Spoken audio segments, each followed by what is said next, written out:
Hello there, welcome to our channel Tutorial Guru. Again, hope you are doing fine. I'm back with another tutorial video, and today I'll be showing you how to invite people to like your page on Facebook. And now without further ado, let's dive right into the video.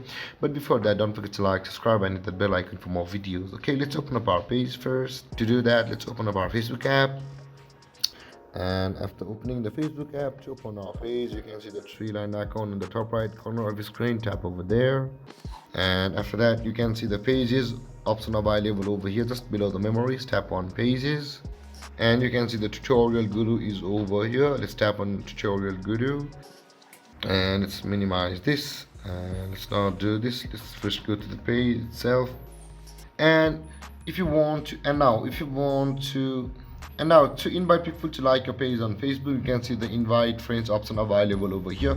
Tap on invite friends, and after that all these friends you can select all these your people, your friends, and you can simply tap on send invites like this to send invite to your friends, and they will see your invite and like your page on Facebook.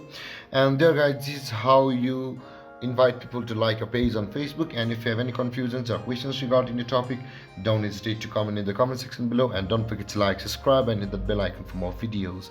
Thank you for watching guys. Peace.